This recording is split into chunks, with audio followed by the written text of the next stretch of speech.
नमस्कार साथियों, मैं आपका अपना आर.एस. कुमावत और आपके लिए लेके आया हूँ बेहद ही इम्पोर्टेंट ऐसे प्रश्न जो आज तक किसी न किसी परीक्षा में पूछ लिए गए हैं। रीट से लेकर आर.एस. तक इन प्रश्नों को पूछा जा चुका है और ये प्रश्न मूल अधिकारों से संबंधित है। तो देखिए साथियों, इसी के साथ हम शुरू करते हैं। हमारा पहला प्रश्न रहेगा कि भारतीय नागरिकों के मूल अधिकारों का वर्णन है, यानी जो भारतीय नागरिक हैं उनके मूल अधिकार किन अनुच्छेदों में वर्णित है।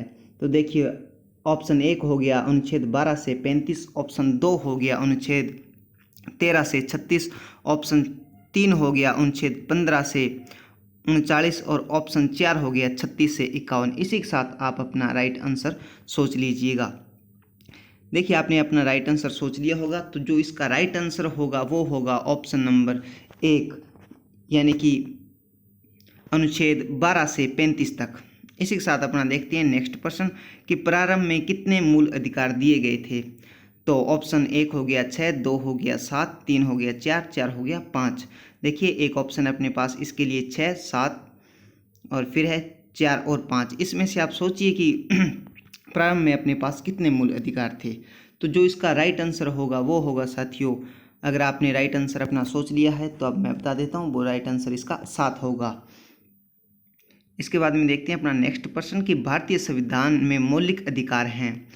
तो भारतीय संविधान में मौलिक अधिकार आगे डैश लगाए गए, इसका मतलब है कि ऑप्शन पढ़ो और उनके हिसाब से राइट आंसर दीजिए कि मूल संविधान का हिस्सा था, या 74वें संविधान संशोधन में जोड़े गए हैं, या संसद द्वारा 1952 में इन्हें जोड़े गए थे, या फिर 42वें संविधान संशोधन द्वारा जोड़े गए हैं। तो इसी के साथ आप अपना राइट आंसर चुन लीजिएगा। हाँ प्रिय साथियों, आपने अपना आंसर चुन लिया होगा। जो इसका राइट आंसर है वो होगा ऑप्शन नंबर 1, यानी कि जो अपने को मूल अधिकार प्रदान किए गए हैं वो संविधान लागू होने के साथ ही अपने को प्राप्त हो चुके थे। आगे है कि मौलिक अधिकारों का निलंबन कौन कर सकता है। तो ऑप्शन 1 हो गया कि प्रधानमंत्री, ऑप्शन 2 हो गया संसद, ऑप्शन 3 हो गया राष्ट्रपति, ऑप्शन 4 हो गया सर्वोच्च न्यायालय। साथियों, प्रश्न ये है कि मूल अधिकारों का जो निलंबन है वो कौन कर सकता है। तो इसी के साथ ही आप अपना राइट आंसर चुन लीजिएगा। हाँ तो प्रिय साथियों, जो इसका राइट आंसर होगा वो होगा ऑप्शन नंबर 6, यानी कि राष्ट्रपति मूल अधिकारों का क्या कर सकता है, निलंबन कर सकता है। इसके बाद आप देखिए अपना नेक्स्ट प्रश्न कि मौलिक अधिकारों के बारे में सुनवाई का अधिकार निम्न में से किसे प्रदान है। तो देखिए साथियों, ऑप्शन नंबर 1 हो गया सर्वोच्च न्यायालय, ऑप्शन 2 हो गया उच्च न्यायालय, ऑप्शन 3 हो गया प्रधानमंत्री, ऑप्शन 4 हो गया इसमें से कोई नहीं। इसी के साथ आप अपना राइट आंसर चुन लीजिएगा। हाँ तो प्रिय साथियों, जो इसका राइट आंसर होगा वो होगा ऑप्शन नंबर 1, यानी कि सर्वोच्च न्यायालय। देखिए, आप यहाँ देखिए कि जो सुनवाई का अधिकार है वो सर्वोच्च न्यायालय को दिया गया है और जो निलंबन का अधिकार है वो राष्ट्रपति को दिया गया है। तो इसी के साथ आप इस तरह से याद रखना इन्हें कि जो सुनवाई का अधिकार है मूल अधिकारों के बारे में वो सर्वोच्च न्यायालय को है, बल्कि जो निलंबन का अधिकार है वो किसे, वो राष्ट्रपति को है। तो दोनों ऑप्शनों में थोड़ा फर्क है। इसके बाद में अपने देखते हैं नेक्स्ट प्रश्न कि भारतीय संविधान के अंतर्गत मूल अधिकारों का संरक्षण कौन है। तो ये देखिए, तीनों ही प्रश्न बड़े इंपॉर्टेंट हो गए। तो ये जो अपना छठा प्रश्न देख रहे हैं कि भारतीय संविधान के अंतर्गत मूल अधिकारों का संरक्षक कौन है। तो इसके लिए ऑप्शन 1 हो गया संसद, ऑप्शन 2 हो गया राष्ट्रपति, ऑप्शन 3 हो गया न्यायपालिका, ऑप्शन 4 हो गया मंत्रिमंडल। इसी के साथ आप अपना राइट आंसर चुन लीजिए। देखिए साथियों, जो इसका राइट आंसर होगा वो होगा न्यायपालिका। अगर संरक्षण की बात करें तो न्यायपालिका उत्तर आएगा। अगर सुनवाई का अधिकार की बात करें तो सर्वोच्च न्यायालय आ गया, और जो निलंबन का अधिकार दिया गया था वो राष्ट्रपति को दिया गया था। तो इसी तरह आप इसे क्रम से देखिए कि जो निलंबन का अधिकार दिया गया है, जो निलंबन का अधिकार दिया गया है वो राष्ट्रपति को दिया गया है। जो सुनवाई का अधिकार दिया गया है वो सर्वोच्च न्यायालय को दिया गया है। और इसी तरह अगर संरक्षण की बात करें तो भी यह अधिकार किसको दिया गया है, तो भी यह अधिकार न्यायपालिका को दिया गया है। तो इसी के साथ देखते हैं अपना नेक्स्ट प्रश्न कि धार्मिक स्वतंत्रता का अधिकार किस अनुच्छेद के तहत दिया गया है। तो धार्मिक जो स्वतंत्रता है अपने को वो कौन से अनुच्छेद में है? 20 में है, 22 में है, 25 में है, 24 में है। इसी के साथ आप अपना पहले राइट आंसर सोच लीजिएगा। देखिए जो धर्म यानी कि धर्म के प्रति जो स्वतंत्रता दी गई है वो अनुच्छेद 25 में दी गई है भारतीय नागरिकों को। आगे है कि निम्न में से किस याचिका का अर्थ है कि हम आदेश देते हैं। अपने पास ये 4 ऑप्शन हो गए कि निम्न में से किस याचिका का शाब्दिक अर्थ हम आदेश देते हैं। इसके लिए हो गया एक कि बंदी प्रत्यक्षीकरण या परमादेश, अधिकार परीक्षा या उत्प्रेषण। तो इसी के साथ आप अपना पहले तो राइट आंसर सोच लीजिए। देखिए जो इसका राइट आंसर होगा वो होगा ऑप्शन नंबर ब यानी कि परमादेश। देखिए भारतीय संविधान में 5 प्रकार की रिटों का उल्लेख है मूल अधिकारों के प्रति। 4 तो ये होगी बंदी प्रत्यक्षीकरण, परमादेश, अधिकार परीक्षा और उत्प्रेषण। और इसी के साथ ये 5 जो अपने को दी गई हैं, बंदी प्रत्यक्षीकरण का आशय होता है कि बंदी को समक्ष प्रस्तुत किया जाए। परमादेश का अर्थ होता है हम आदेश देते हैं। अधिकार परीक्षा का मतलब है कि किस अधिकार से, और उत्प्रेषण का आशय हुआ कि ऊपर भेजना किसी न्याय को। देखिए इसी के साथ देखिए अपना नेक्स्ट प्रश्न कि संपत्ति के मौलिक अधिकारों को कब समाप्त किया गया। तो जो संपत्ति के अधिकार है, जो संपत्ति का अधिकार है वो 44वें संविधान संशोधन 1978 या फिर 42वें संविधान संशोधन 1976 या फिर 31वें संविधान संशोधन 1973 या इसमें से कोई नहीं।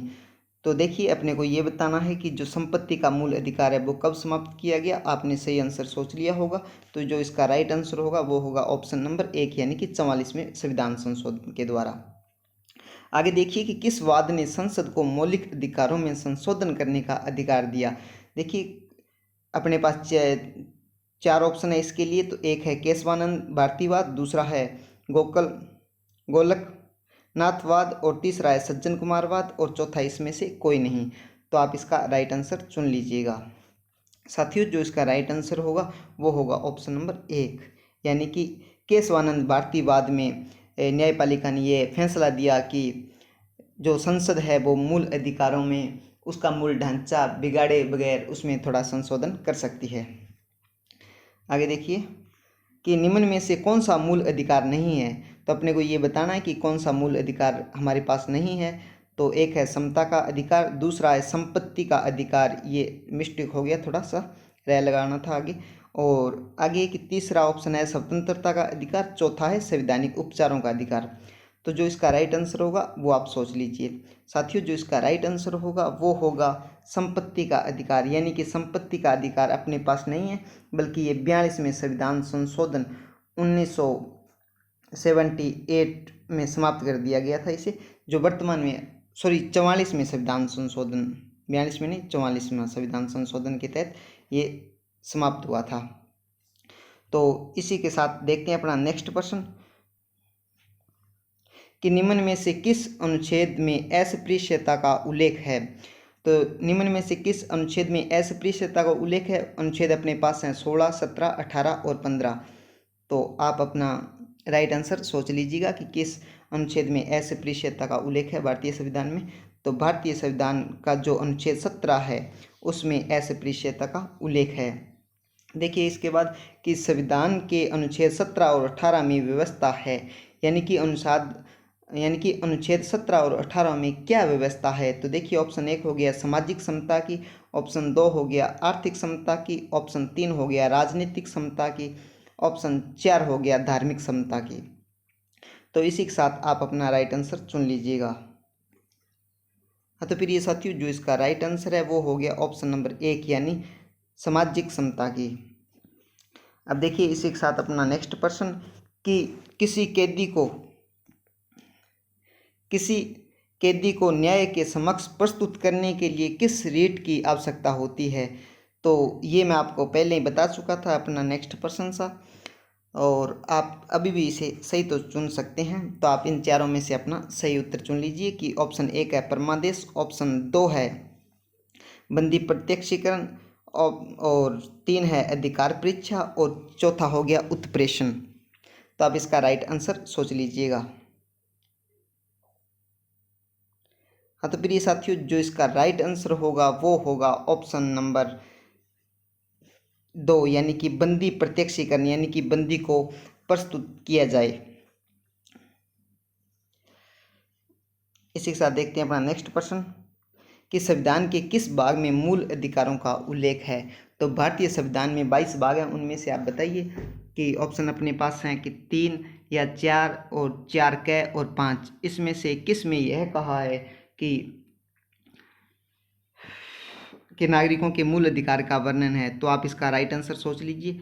देखिए प्रिय साथियों, अगर आप अभी तक हमारे YouTube चैनल पर नए हैं तो आप हमारे YouTube चैनल को लाइक एवं सब्सक्राइब जरूर कर लीजिएगा, तथा साथ ही हमारी इस वीडियो पसंद आई है तो प्लीज़ आप कमेंट जरूर करें एवं इस वीडियो को लाइक भी करें तथा अपने अन्य मित्रों को भी शेयर करें।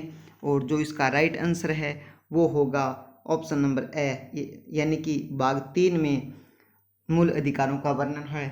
प्रिय साथियों, आप हमारे YouTube channel RS learning point को जरूर सब्सक्राइब करें, ताकि इस पर और साथ में जो बेल आइकन का बटन है वो भी आप जरूर दबाएं और उसमें जो 3 ऑप्शन आए हैं उस पर आप ऑल पर कर दीजिएगा।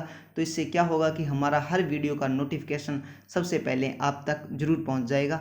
और साथियों, हमारे YouTube चैनल को सब्सक्राइब करना ना भूलें तथा इसी तरह के प्रश्न प्रतिदिन पाने के लिए इस चैनल पर जरूर बने रहें। जय हिंद, जय भारत।